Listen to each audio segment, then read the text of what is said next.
Hello, I'm Reverend Christina Branum-Martin, and I'm the interim minister here at the Fellowship. It is so good to be with you today. I welcome you to our shared online worship service. Some of us are gathering this morning in the parking lot for a drive-in service using an FM transmitter. We're trying something new and seeking ways to safely be together. Hopefully you can join us for another of these services in the future. Each week, this community comes together online to participate in worship, music, and reflection. This is where we seek to have our hearts opened and our imaginations fired. This is the place that reminds us that we are deeply connected to one another and to all living things. We gather each week after our online services at 11:30 via Zoom, and perhaps you could join us also and let us know how you are doing in your life at this time. Please join us. And if you're joining us for the first time through our YouTube connection, welcome. Perhaps you need a connection to our newsletter, and you can do so by going to our website and clicking newsletter sign up. This fellowship is a religious community grounded in the heritage and principles of Unitarian Universalism. We seek to create a loving community, inspire joy and spiritual growth, and support courageous action. All are welcome, regardless of religious background, political persuasion, ethnicity, age, ability, sexual orientation, or gender identity or expression. If you have a desire to explore questions of truth and meaning and are respectful of our diversity of people and beliefs, you've found kindred spirits here. If you'd like more information about this fellowship or Unitarian Universalism, please see information on our website, uufc.org.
We begin our worship now with the lighting of a chalice and the sharing of the words of affirmation that we speak together each week at this fellowship. We gather together in a spirit of love, with justice as our guide. This is our chosen covenant, to dwell together in peace, to seek the truth with freedom, and to care for one another. And now Karen Hebel will share a story about eggs and springtime.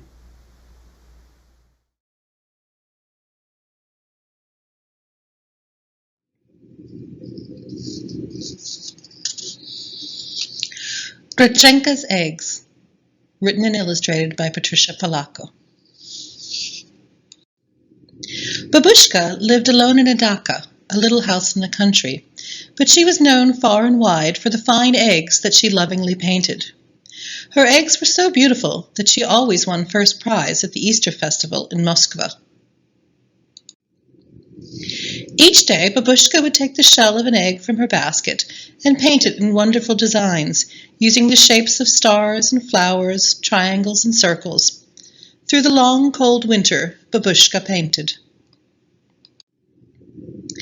Then one day, after a snowstorm, Babushka went outside. She could still hear the faint sound of falling snow. It was a sound like soft rain. Herds of caribou had come to feed at Babushka's because the grasses they usually ate were covered with snow. "A miracle," she whispered as she fed some. "These wild things have found their way to me." Just then, a flock of noisy geese honked loudly overhead. As they glided over the snow, one of them faltered and fell from the sky. Babushka went to where the goose lay crumpled in the snow. "A hunter did this," Babushka grumbled. She carefully picked up the goose and took it back to her little house. There she fed the little goose from her own table and put the goose in her best basket lined with the warmest quilt from her own bed. "I shall name you a good name, one that we both can like, my little friend?" she said as she patted the goose's head. "How so you like Rodchenka? Yes? Then Rodchenka it shall be." With Babushka's care, Rodchenka grew stronger as each day passed. To repay her kindness, Rodchenka laid an egg for breakfast every morning. As Rodchenka got better, she waddled around the little house, exploring every nook, cupboard, and corner. One day, she jumped on top of Babushka's work table, overturning the jars of brightly colored paint that she used to color the eggs. "Nyat!" Babushka screamed as she chased the goose with a broom. "No!" The frightened goose flapped her wings to get away and knocked over the basket of eggs that Babushka had so lovingly painted. The eggs crashed onto the floor and shattered into millions of pieces. They were both very sad. There was no reason now for Babushka to go to the festival. The next morning, Babushka slowly got out of bed and trundled over to Rodchenka's basket to get her morning egg. But when she reached into the middle of the quilt, she picked out the most brilliantly colored egg that she had ever seen. "A miracle," Babushka whispered. "A miracle." She made holes at both ends of the egg and blew the yolk and white into a dish to cook and eat later for breakfast. Then she held the egg up to the morning light and marveled at its beauty. After that, every morning, for 12 mornings, there was another egg, each more beautiful than the one laid the day before. Soon, Babushka had enough eggs to take to the festival in Moscow. "How wonderful," she thought. "A miracle has replaced the eggs that were broken." "Spring is here, my little friend," Babushka said to Rodchenka the morning of the festival. "Soon now you will be flying off to the north with your flock." She bustled to the hearth fire and brewed some of her most favored tea. The two shared a saucer of tea with kulich, a sweet Easter bread. She covered each piece with pashka, a spread of cheese, butter, and raisins. They savored each bit together. "One for you, one for me," Babushka chanted. "Da, my little friend, I shall sorely miss you, but you are a wild thing, and a miracle sent you to me. It would not be right to ask you to stay here with me forever." When Babushka left her little house, she took one last look at Rodchenka sitting on the doorstep. She waved, then took determined steps for Moscow with the basket of her precious eggs. She crossed Libetov Valley, where the caribou mothers were walking their newborn calves. A miracle, she thought. New little lives. A miracle. She crossed the bridge over the Moscow River, and soon she could see the onion domes of old Moscow. The festival was bright and exciting. There were goat carts selling kulich, processions, dancers, jugglers, and laughing children playing and running. Babushka showed her old friends the eggs. Her eggs are the most beautiful in all Russia, they thought. Look at them, the elders said. They almost glow, as if the paint is part of the shell itself. The judges picked Babushka's eggs as the most beautiful. Babushka was so happy. She beamed as she looked at the first prize, a feather bed quilt. As Babushka made her way homeward, a honking flock of geese flew overhead. Babushka gave them a long, lingering look. She wondered if Rodchenka was one of them. When Babushka arrived at her home that evening, Rodchenka was gone. Alone, she put the new quilt on her bed. She brewed a cup of tea, ate the last of the kulich and pashka, got into bed with her favorite book of poems, and drifted off to sleep. She hadn't noticed Rodchenka's basket. But that night, Babushka was awakened from a sound sleep by an ever-so-small sound. It was coming from Rodchenka's basket. She hobbled closer and saw a glorious egg, but this one was different from all the others. It quivered and moved. It made tiny muffled sounds. The egg jumped, bumped, rolled, and pitched in the basket. Then there was a crack, and Babushka could see the very special gift that Rodchenka had left for her. All a miracle, Babushka said. And the little goose remained with Babushka always.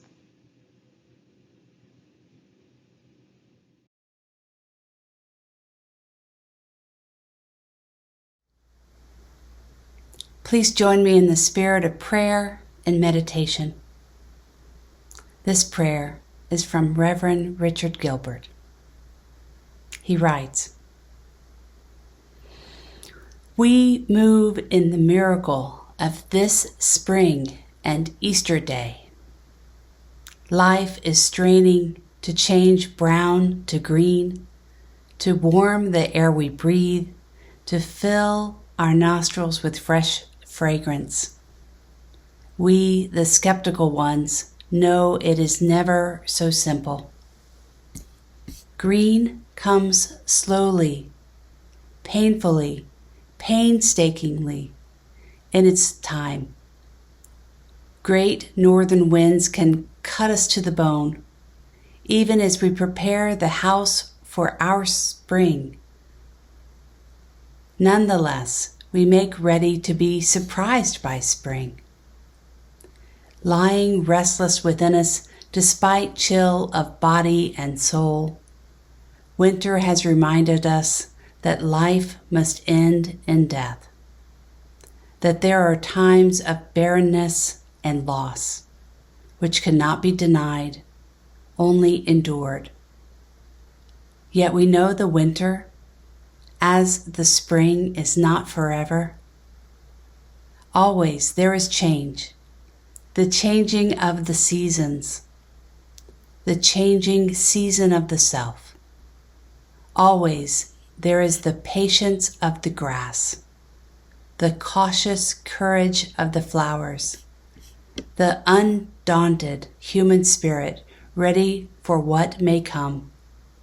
Spring won't take no for an answer, and neither should we."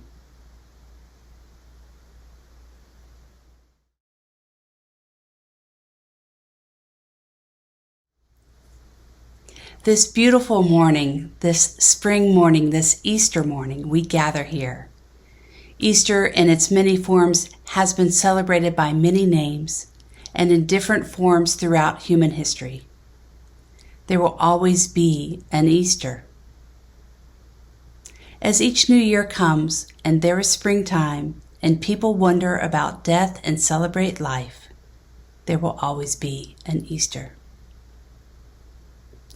Jane Goodwin writes that Easter got its name from the direction of the sun's rising. Easter, from the east. After the longest night of the year, people watch the sun rise in the east a little earlier and a little higher in the sky week by week. Even before calendars, people knew that longer days meant melting snow, softening soil, a time to plant, another harvest on the way, and another year to live. The spring equinox was a triumph of the sun over darkness. Symbols of life, the seed, the egg, the newborn lamb, and the fertile rabbit have been a part of springtime celebrations that date back as far as we know. Some of these stories are like these. The ancient Egyptians told stories of death and resurrection in the stories of Osiris and Set. Babylonians told the stories of Tammuz, the god of the harvest who died young, and of Ishtar, the goddess of love who rescued him from the underworld to live forever.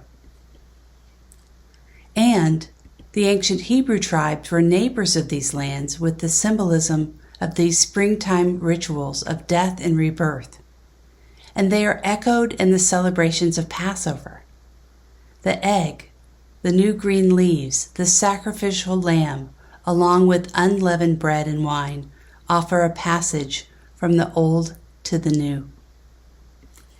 It was a Passover Seder that Jesus shared with his disciples on that last Thursday of his life. His people had hoped that he would set them free in the land of the Romans who occupied their promised land.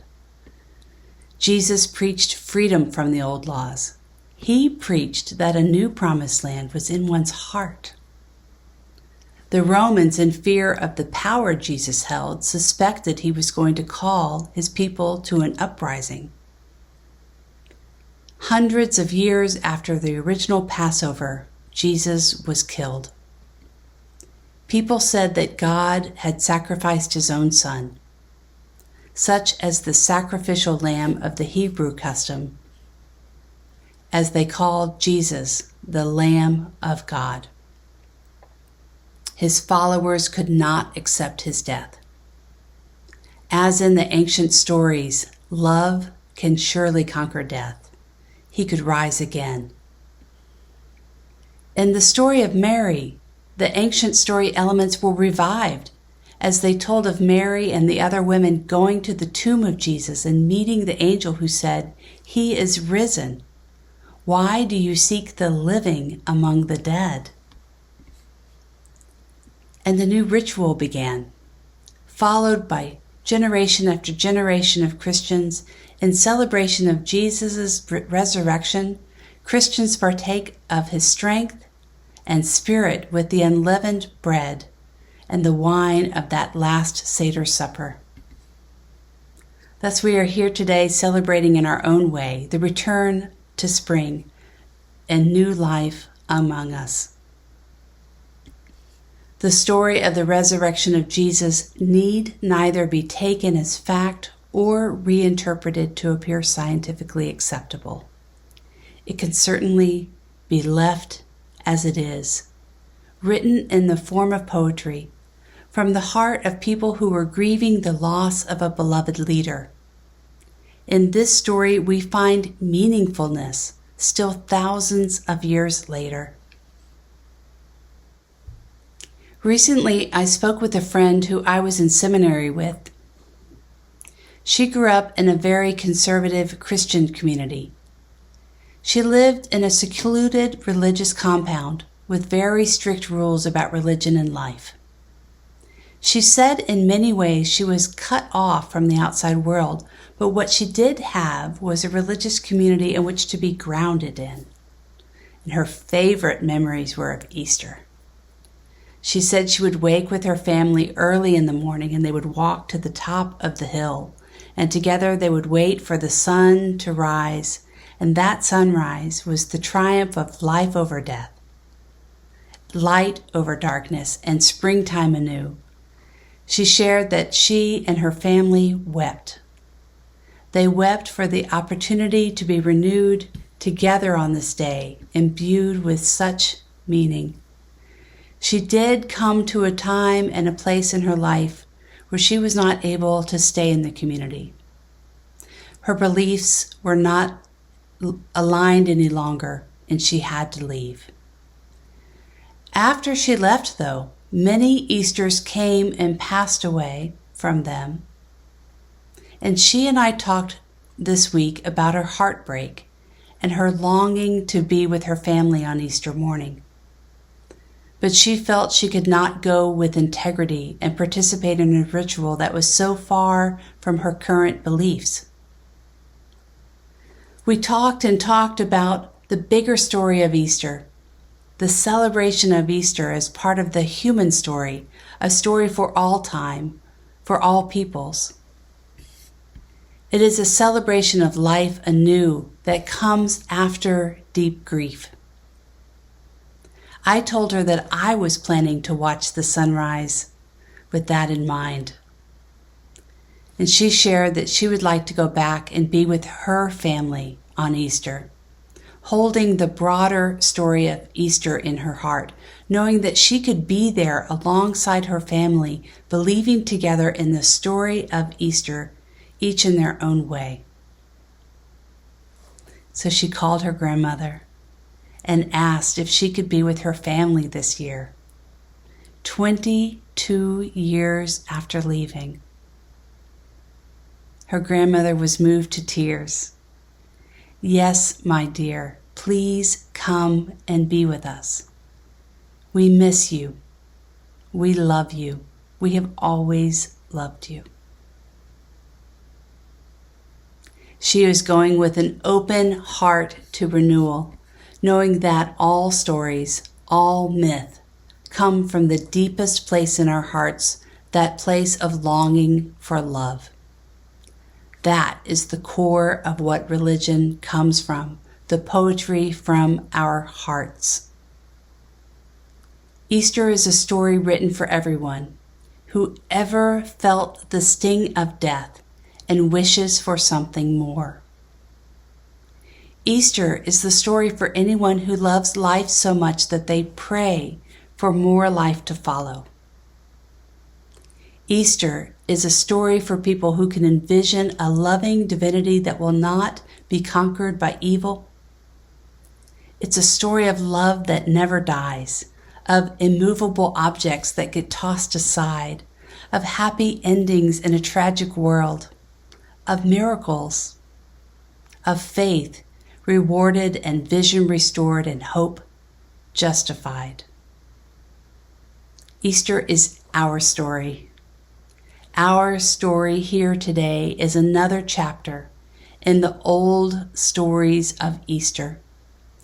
Today we come, as people have come for thousands of years, to worship and sing praises, to celebrate the victory of hope and despair, and to be reminded of the ever-renewing life of the Spirit, and to mark the season of springtime come again.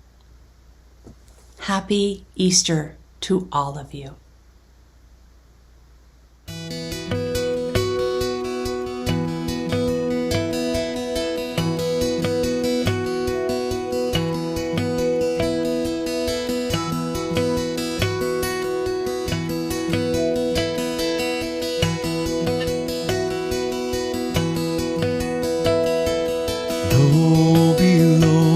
I feel no motion, standing on these mountains and plains, far away from the rolling ocean. Still my dry land heart can say, I've been sailing all my life now, never harbor or port have I known. The wide universe is the ocean I travel, and the earth is my blue boat home.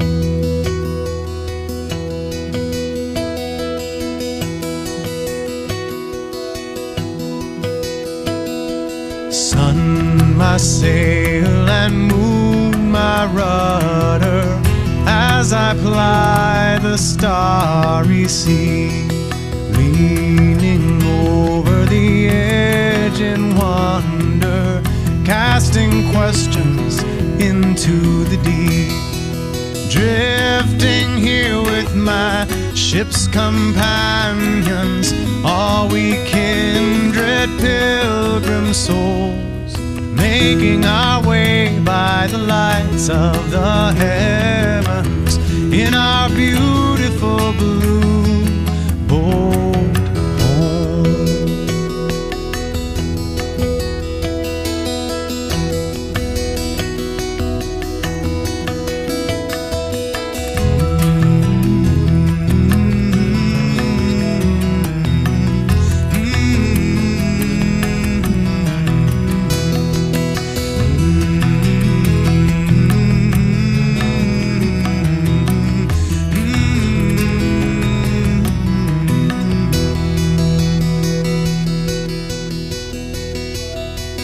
I give thanks to the waves upholding me, hail the great winds urging me on, greet the infinite sea before me, sing the sky my sailor's song.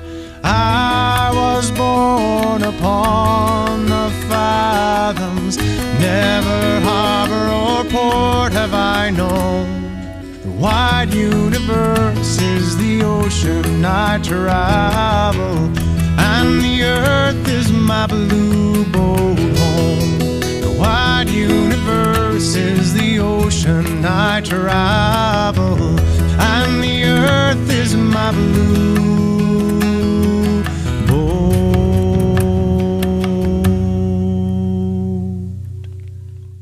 home.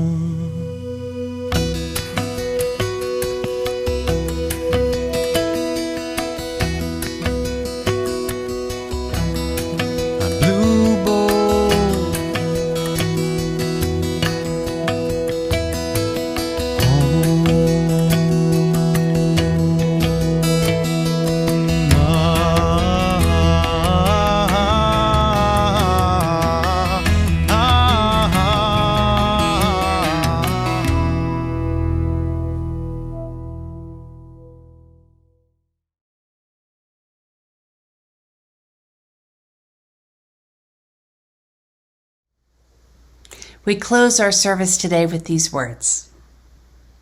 May the sun warm you and shine upon you. May the brightness of the green grass fill you with exultation. May the sweet perfume of spring flowers scent the place where you stand. May the song of the birds bring music to your soul, and love, fresh and bright, renew your life. Go in peace, my friends. Happy Easter.